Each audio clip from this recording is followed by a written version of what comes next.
Amazing. Does anybody have any questions for Dan? And before that, I just want to apologise for the sound. I haven't had to... Yeah, you need to get that sound mastered. Yeah, sorry about that. It's alright, we won't hold it against you. Well, never mind. Does anybody have any questions for Dan? Yes, please, shout it out while I just do this. What weight were you carrying? So my backpack looked enormous. What weight was I carrying? Yeah. So yeah, it was a 32-litre backpack, and it weighed 11 kilograms normally, up to 12.5 kilograms when I needed the extra water in Tuscany, particularly. 32? 32-litre pack, Oh, yeah. Yeah, good. Questions? Hello. Do you plan on going to schools and talk to the young people in schools? Yeah, I am planning to. I had the opportunity last week to speak at my old secondary school, and yeah, went pretty well. That was really nice. I actually went in there before the adventure, so it was really nice to go back. But yeah, absolutely, and I'm now pretty much welcoming any opportunity to continue sharing my story for all the reasons we've mentioned. I have a question.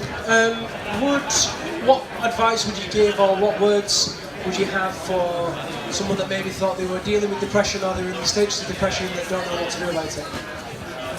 Yeah, it's you know, the whole mental health discussion is so interesting because, to be honest, I've only been able to speak from my own personal experiences. You know, I'm not a professional. All I can do is to share what's worked for me. And of course, you know, if anybody who you know, drops into any states of depression and is looking to come out the other side, you know, it can change day by day. But in simple terms, you know, if somebody's in that desperate state, you know, I could very simply say, you know, just find somebody to talk to. But actually, you know, I think the thing which I would say to anybody, particularly men, because, you know, we're not that good at talking about our emotions, I would just remind anybody that it's actually a gift to offer others the opportunity to help you. And so I think if you can remember that, you know, when you open up to a best friend or an associate, whoever, it's actually a gift to offer them the opportunity to help you. And you just want to turn the tables and think, wouldn't you like to hear from your best mate if he was really suffering?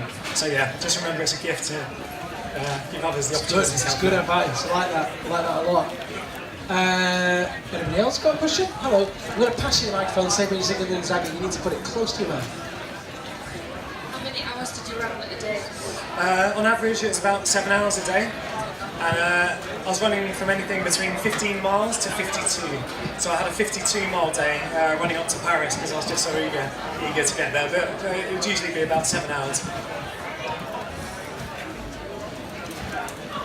What helped you get through the low bits?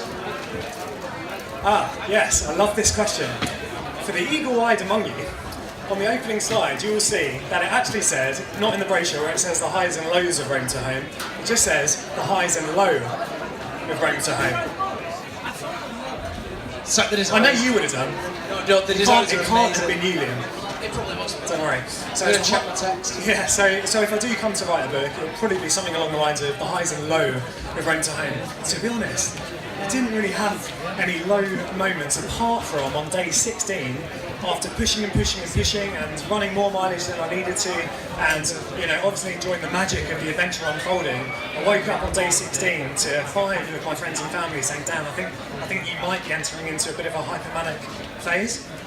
Because your energy seems up, you know, you're speaking too fast. Apologies, I do tend to do that. But you know, my mood it seemed like it was escalating, and so on days 16, 17 and 18, I had to completely drop it back down and take extra medication, swallow my pride, have a few more hours sleep, eat a bit more. And it was pretty tough, you know, because no Formula 1 driver wants to be told that you've got to drive a bit slower. And it sucks, but I had to. And so that was my singular low moment. Everything else was pretty magic. Amazing. That was actually going to be one of my questions, is how do you manage bipolar disorder? Yeah, it's a great Or question. how does one manage bipolar disorder? Would maybe Exactly. That's the right question. It's good, isn't it? It is good. How does one manage bipolar disorder? You've got to be hyper aware of which gear you're in. You know, I've always been that passionate guy anyway, and so 5th gear for me is my gear. And if I can maintain that gear, then we're all good. My uncle disagrees, he thinks I should stay in 4th. No. I've always been that 5th gear guy. I'm 3rd, but with the foot on the floor, like, Yeah. you know, exactly. So it is about being really aware of your current state and eating well, sleeping well, talking, and being very aware of my state is the simple answer. But just to give you an idea of the strategy, talking to you, lovely people, is super stimulating for me. And so I've already thought ahead that during my 5-hour drive back south later this afternoon, I'm only going to be listening to tranquil music. And so I do have these strategies in place, and I do have to think about stuff in advance. But that's why I'm on this stage sharing my story, because I'm hoping that people are finding value in the self-awareness that I like to think that I do have. Super interesting. Anybody else got a question? I've got a couple in my head, so no stress. I'm going to go behind you and then I'll come to you. Hold it close to your mouth. How did you physically and mentally prepare for the trip to run 65 days in a row? Yeah, it's a great question. I wouldn't really have called myself a runner before taking on the adventure, and quite honestly, I still don't think of myself as a runner. It's a bit of a weird thing. But in terms of preparing, I committed to the adventure a year in advance, so effectively I had a year to get ready.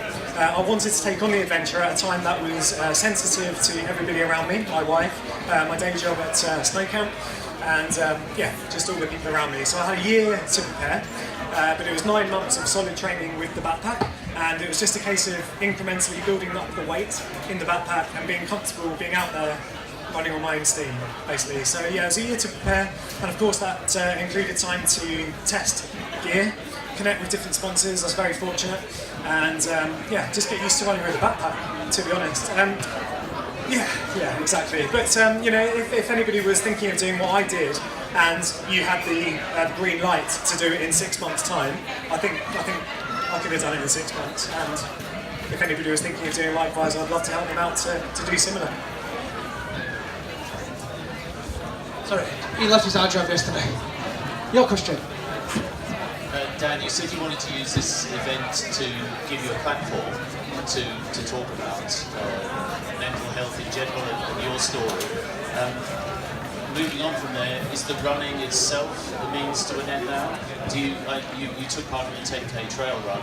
Is running part of your day-to-day existence now? Absolutely.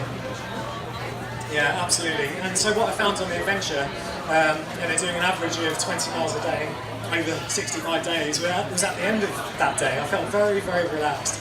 And I love doing all the video stuff. I recorded the whole thing by myself, and so to basically 2 hours every night to stitch these videos together was really cathartic. Especially the dancing. Sorry? Especially that dancing. Oh yeah. Oh yeah. He's got some moves, hasn't he? Oh yeah. They took 3 hours to put together, but yes, the running in itself was absolutely therapeutic, and then just expending my creative juices during that time was also very cathartic.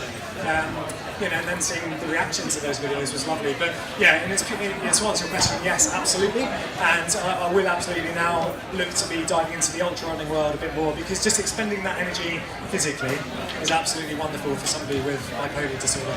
Just because you've got less energy to expend up here, which can only be a good thing. Yes.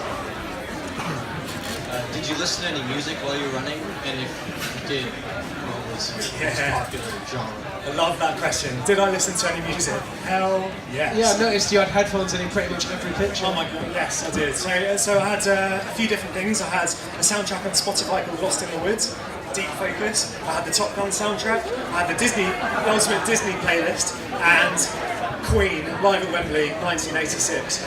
And when I got to Lake Geneva, for those that know a little bit about Freddie Mercury himself bought a studio and found his respite in Montreux on the east side of Lake Geneva. That place blew my mind when I arrived there. So I had a 28-mile day listening to Queen on that day. Got there with Freddie, and basically from Geneva up to Paris, that's all I was listening to was Queen Live at Wembley. What's your favourite Disney song? Life is a Highway, which they use in the Cars soundtrack. Oh, okay. Yeah. We've seen Cars. 1, 2, 3. Excellent. I've not seen that one. Is it any good? I love Disney films. It is. Really. We'll move on from Disney. I do like a Disney film. Has anybody else got any questions for Dan? Ooh, hello. How do you feel about taking medication? Yeah, fine. Taking medication for me is, again, using the Formula One analogy. It's like having a Formula One car, being a Formula One car, and it's almost like putting a cinder block underneath your bum, just to slow you down a little bit. And that's all I think of it as. And to be honest, without it, it's very, very easy for my mood to escalate to what happened in 2012, and that's just no good for anybody. So yeah, I'm very, very happy to take medication every day. Good question. Yes, hello. It's Henry. Hey, Henry. First of all, I want to congratulate you, Dan, for getting up. It's really brave, and yeah, you deserve a big round of applause. Good stuff.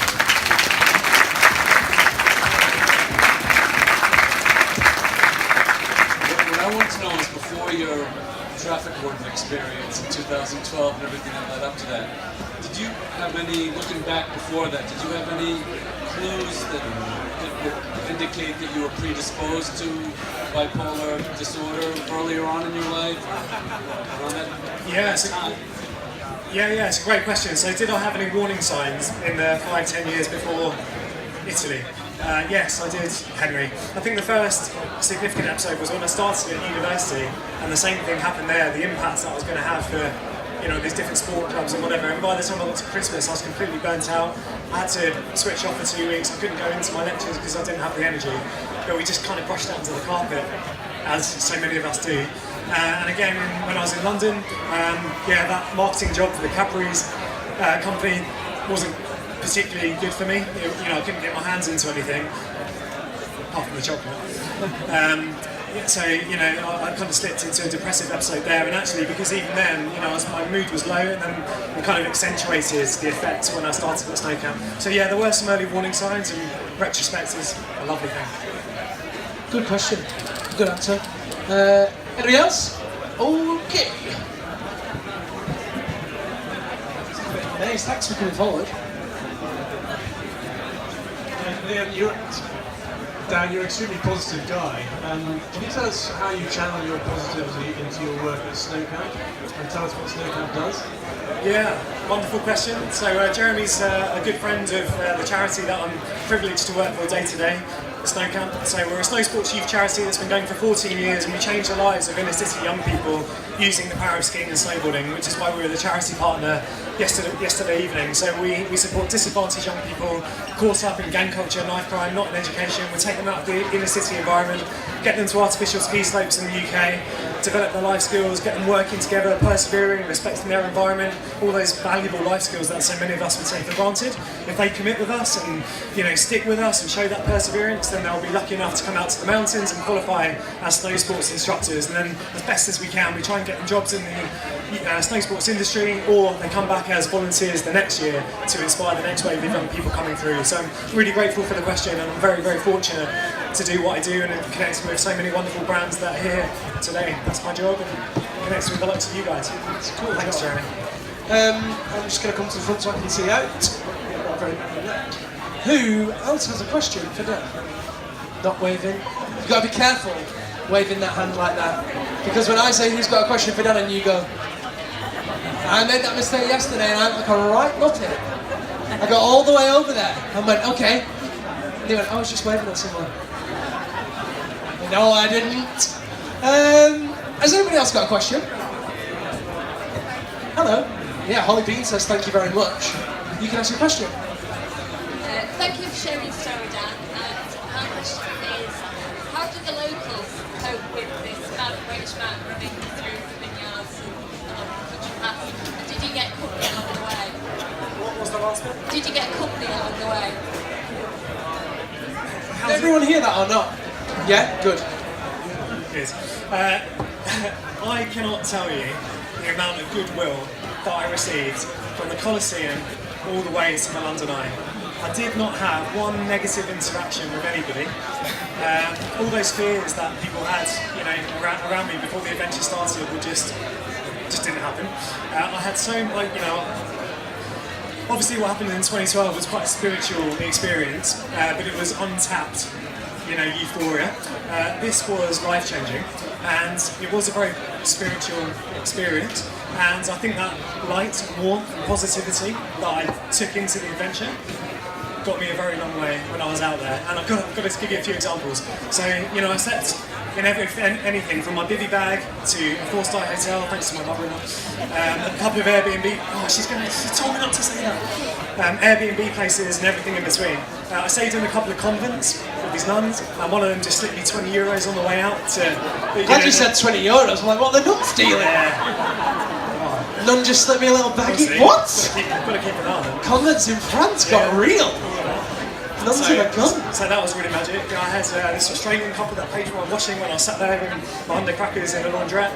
I had people buying me food, lunch, helping me repair my straps on my bag when they snapped, all the rest of it. But the best example, and I love this, is after a 25-mile day, I arrived in this small town, middle of nowhere in Italy, and I had the promise of a pilgrim's hostel. You know, I was following a pilgrimage path, and I had a promise of this hostel that no longer existed. So I started looking around booking.com just to see what options were available, and it was too expensive. I just wasn't prepared to pay anything. It was a really lovely evening, so I thought, head to Otteron, it's a nice evening, let's pick up the trail and just go and find somewhere. So 1 mile down the trail, I looked down and I saw these stables, just half a mile down this farm track.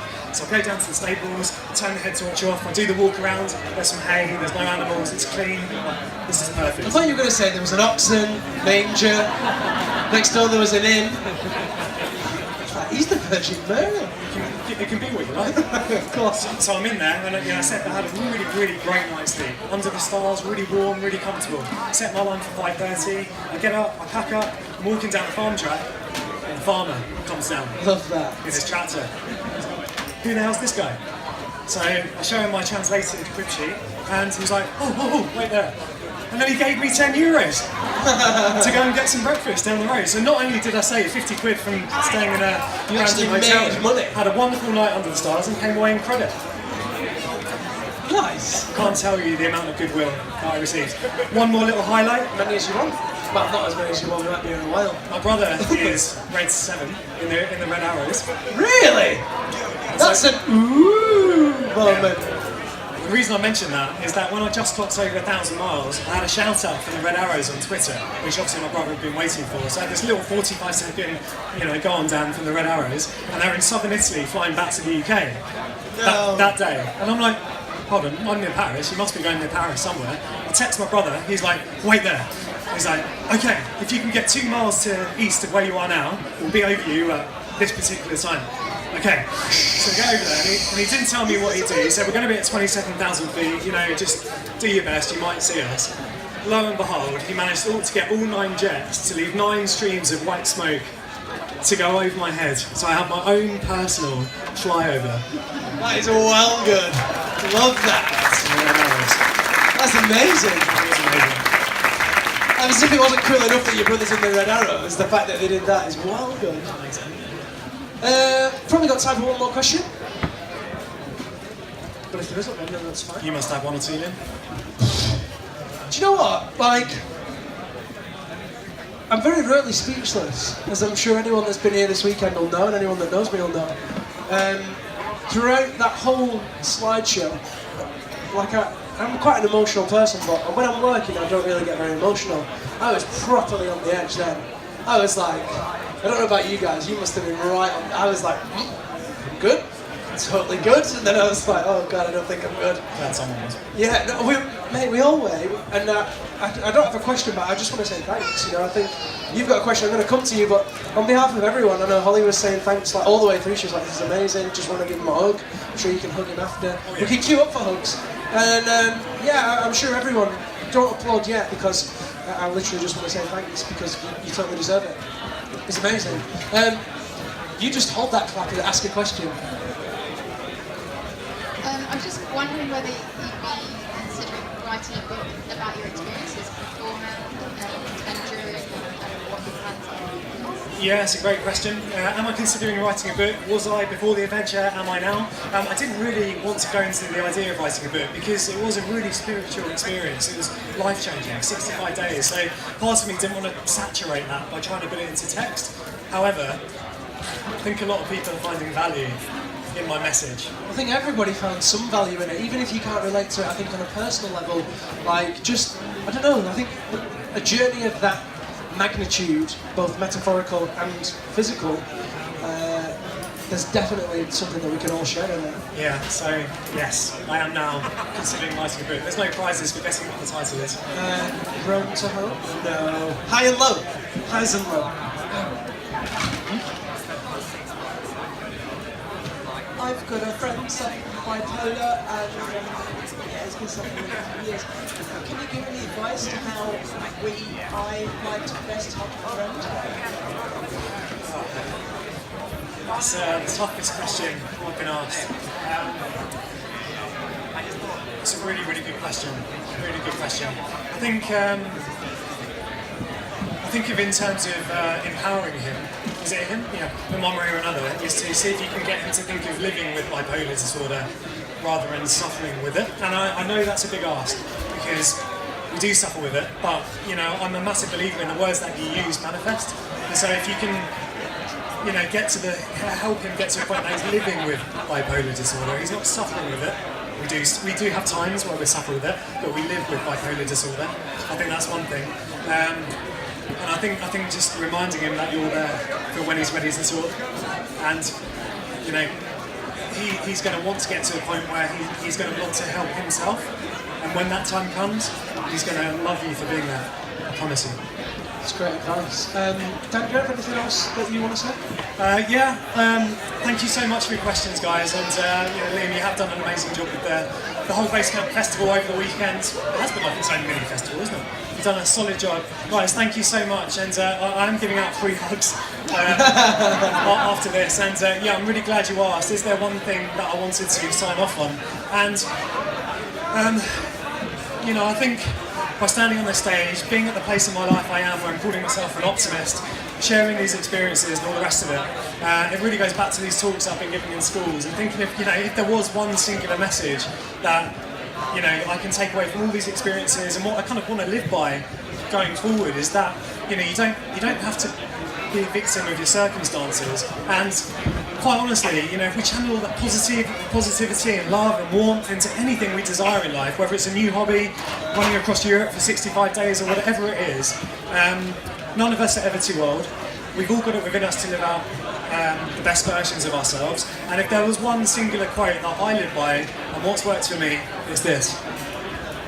When writing the story of your life, do not let anybody else hold the pen. Ladies and gentlemen, please give Dan Keeley a massive round of applause. Thank you so much. So good, and I'm so glad that we could finish with him.